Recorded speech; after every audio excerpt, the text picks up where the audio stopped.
All right, topic 4 of the day, as always, brought to you by you over on kindoffunny.com/Gamescast topic. Go there, leave your questions, just like Ocelot570 did. Howdy, fellas. Is it shameful to play games on the easiest difficulty? On some games, I'm just not good enough to have fun and do well on medium to higher difficulties. Next question. No, it is not. Do whatever you want. Play the games the way you want to play them. What do you care? I mean, I think the key thing there is that am I just not good enough? I'm just not good enough to have fun and do well. It's like, all right, cool. Doing well is one thing. Get having good. fun. If you're not having fun... That's the bigger thing. Yeah, have fun. You'll get good eventually, right? Yeah. Like that's how that works. I personally, I like playing games on normal. Like I think that normal that's the way that they intended it. Yeah, it's usually rare, but if I'm playing a game on normal and it's way too easy and I crank it up, I'm usually like, man, this game wasn't balanced correctly. If I can't play on the default difficulty and have fun, like, that's usually a problem. Crank it up to hard. And then I mean, honestly, in earnestness, like I think you have to play the game the way you want. It's your game. Your money. Once you have the game, you play it the way you want. I actually ramp the difficulty up a lot, but that's just because I usually actually for trophies. But yeah, that's the thing is like depending on how. Like, I think that a lot of games don't do a great job of having harder difficulties. It is just kind of like random. The enemies things. hit you harder. Yeah, exactly. Yeah, it takes 3 times more bullets to kill this thing. And it's like that doesn't make it more fun. Yeah, they're not or more thinking challenging or whatever. Sure. It's just kind of a bit more like annoying. Having said that, there are games like Halo that do a great job of making sure that each difficulty level is its own experience and is balanced and all that stuff. And I think that it's up to you to kind of find where that sweet spot is for you. Because like I know that, and it could be even franchise specific. I know like anytime Alfredo plays Halo, he just pops right into, he does his first run on Heroic because he wants to get a feel for it. And then he does Legendary because that's a different experience. Legendary. You know? But for me, it's normal. Name is Ski. Up a show. No Man's Sky. No Man's Sky. Have you guys ever played a game on easy? Oh, sure. Probably. Yeah. Yeah, I'm I sure don't there's know, been I don't something. know which, but Definitely on I'm trophy sure. when you're trying to run through and do it again and again and again. Yeah, if you're grinding, yeah. The first game that I can remember was Devil May Cry 1 because that game had a feature where if you died, I think 5 times in the early on, then it just automatically bumps you down to easy. I'm like, well, I'm not gonna start this game over and like play again. So I eventually later beat it. I hated that. I don't feel like games do that anymore. Too like or as like much talk as, shit like, to you. It's like, are you sure you want to play on this difficulty? I'm like, fuck Metal you. Gear did. Metal Gear did with a chicken hat. You kept dying too much. Like, do you want the chicken hat? They won't be as hard, you pussy. Oh yeah, or freaking pretty much any Nintendo game nowadays. Like after a while, they just give you the. You want to skip this level? Do you want to skip this? That sounds like a PS2 thing the most to me. Like that brings me back to that era, that specific era, where it's like, you kind of suck. That's funny. Yusef McGuid says, with the success of Pokemon Go and Battlefront, how important do you think IP is to a video game? Hugely important. It's extremely important. It's Hugely like, important. Having something that's identifiable is like the most important thing for marketing, and marketing is how things get sold. So in terms of the success of a game, I think that it's easier for people to wrap their heads around what something is when they can visualize it already. You know, when it's a new IP, it's like, what does that even mean to people? That's the hardest. They need to then learn what that is. Whereas Battlefront, you can literally have a teaser trailer it's a snowy planet, and all of a sudden there's AT-AT coming. You know it's Star Wars. You understand what that means. Whereas other things need to show a lot more for you to take something out of it. It's the reason games with the 2 after them sell better, right? Because there's usually now an established audience who's already learned what this is and has talked about it and going out, and they want you to go do that. And that's why, obviously, Spider-Man on PlayStation 4 is going to sell so much better than Sunset Overdrive. Yeah. Yeah, I don't know. I don't know that I have anything really to add to it, I guess, at the end of the day. I just feel like what I was going to say was that I feel like there's too much of a reliance on established IP. I like that even if Sunset Overdrive or Days Gone on the other side, I feel like there still needs to be investment in new IP to establish those things, because the IP can be that towel can be fucking wrung real quick. 100%. And I feel like there's a reluctance to invest in that. Yet I also see a changing of the course as well, with Ubisoft, for instance, saying like we're not going to just beat the shit out of Assassin's Creed anymore for no reason. We'll disappear for a little while, and when we bring Assassin's Creed back, maybe you'll like it. But we'll give you a movie though. Yeah, we'll give you a movie in the meantime, so you don't forget too much about Kanye it. West soundtrack. But I feel like that was a really smart move that they didn't have to do. They probably could still sell millions of copies of that game every year if they wanted to. Yeah. Well, Grand Theft Auto is actually the best example of all of them, right? So they. If I would not, I don't know that I would have the restraint that Rockstar and Take-Two have had with that game. Where if I had Grand Theft Auto 5 and I was like, well, now we're just going to hire literally 5 studios and we're just going to make Grand Theft Auto all day. Every year Grand Theft Auto is going to come out. And that's what they did on PS2. it wasn't made by 5 studios, it was made by the same studio, but For the best trilogy of all time in video games. But they showed and what did that do? Well, they have the second or third best selling game of all time.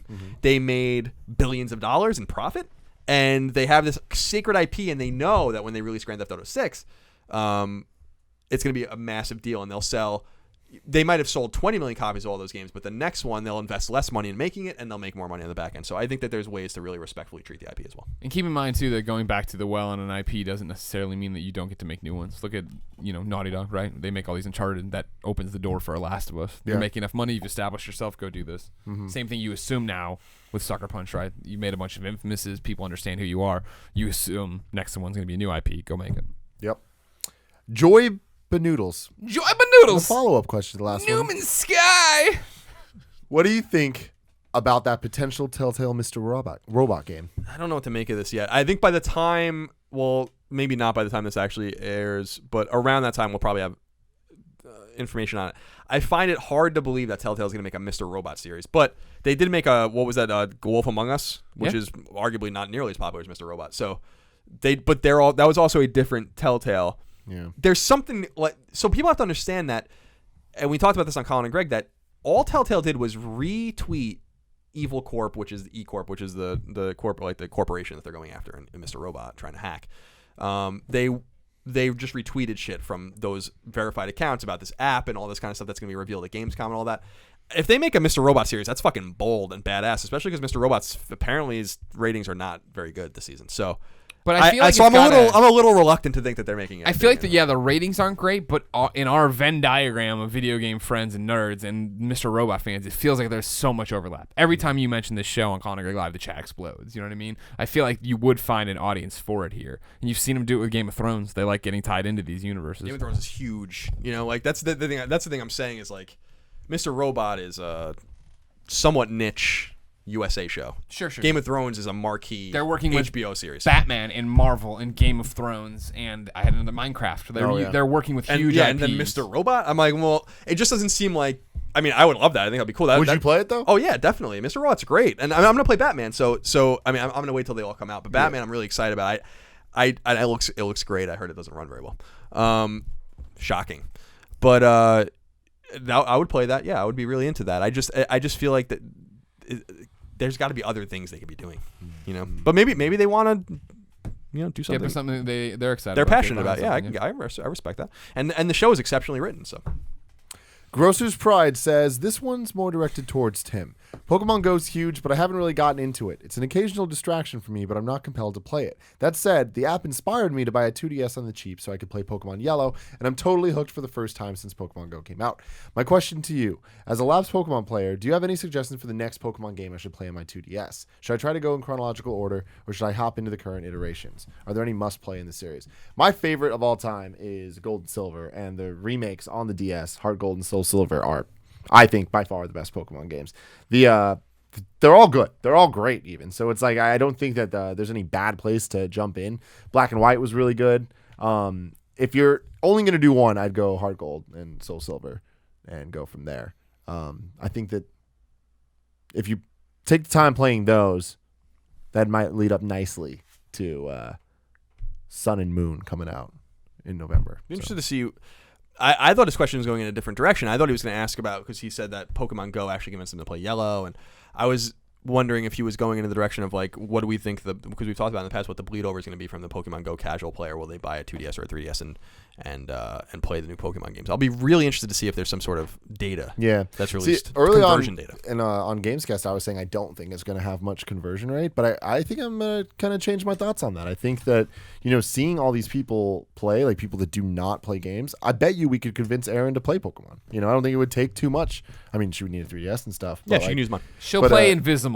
Yeah, great. But I think that it's going to be interesting. I wonder if there is a way to kind of get that data. To that point, to Greg's point, she has asked multiple times straight up she wants a Vita. So God bless. What are you waiting for? God bless. I'll just give her mine and I'll go buy it now.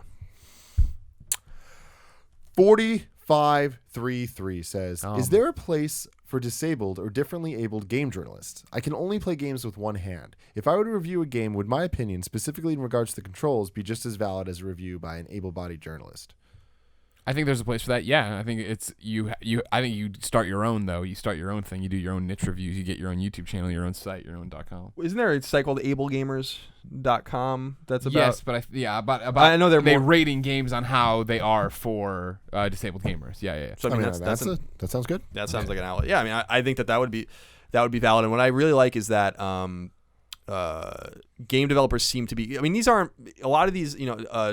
Catering to a disabled like super niche in a way is not profitable, but it is the right thing to do. And I like that a lot of studios are starting to think about this. The game Hue that we saw at GDC that's coming to Vita and PS4 in a few weeks is all about colors.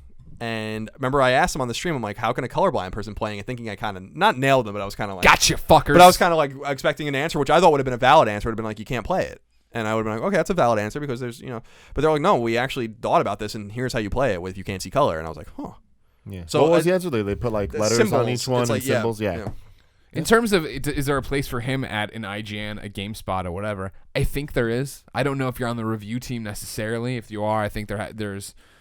It would be hard not knowing him personally and like another disabled gamer, right? In terms of like, if your critique is that it's hard to control, that's where it gets weird. You know what I mean? And if you are critiquing that it doesn't have this mode that you would need, that gets weird. But I definitely think in terms of a pundit role, a personality role, a person who loves games and has a unique perspective on games, yeah, there is. Definitely.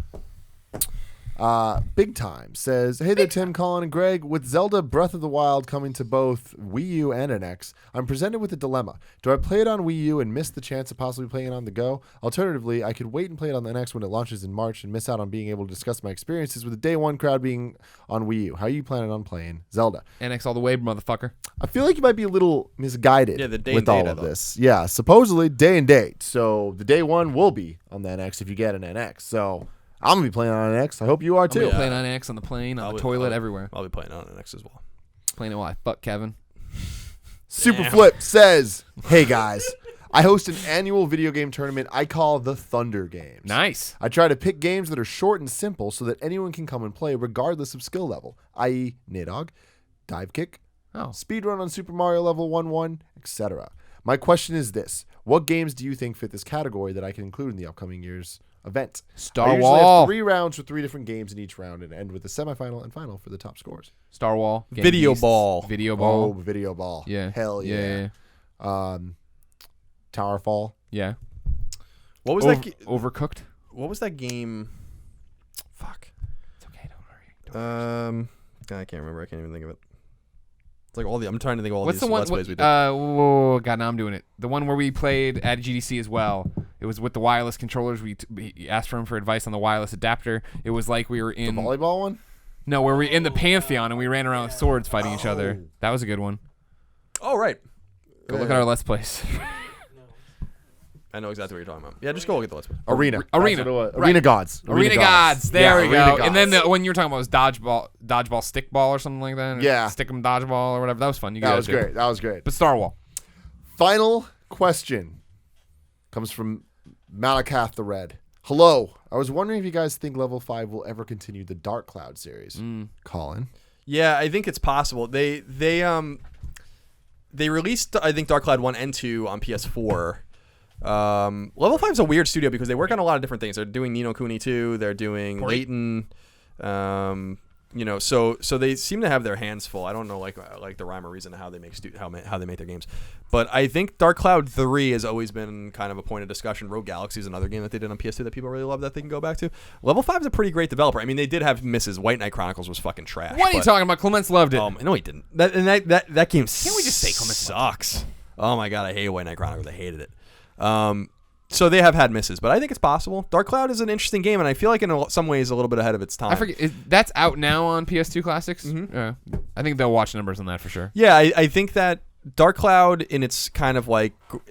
It's kind of like I always reference Azure Dreams and these other games where you're like going into these places and trying to extract as many goods out of them as possible and kind of exploring and all that kind of stuff. It seems like kind of part of the zeitgeist today, actually, when you look at these roguelikes and these kind of procedural games. Like I think that Dark Cloud 3 could be a game that exists in a AAA space. Amongst those other kind of more indie style games. So I would love to see that. I would play the shit out of that game. I love Dark Cloud. Dark Cloud 2 was great too. That reminds me, did you see on NeoGAF recently that there was a thread about how Capcom saw the result or the sales of Resident Evil remake HD, and they're like super surprised by it, and they're like, oh, we're gonna try to do a lot more of this. Onimusha. Yeah, I mean, I can't fathom. I don't understand what they're doing with Onimusha 1, 2, and 4. I hate you so much. What they're doing with Onimusha. So fucking much. They should release the Shut up, Onimusha Kevin. trilogy. Let us have some fun. Onimusha 2, and Onimusha Dawn of Dreams, the great Onimusha trilogy. Oh my God, ladies and gentlemen, this has been the Kind of Funny Gamescast. We will see you next week. Until then, I love you. Onimusha.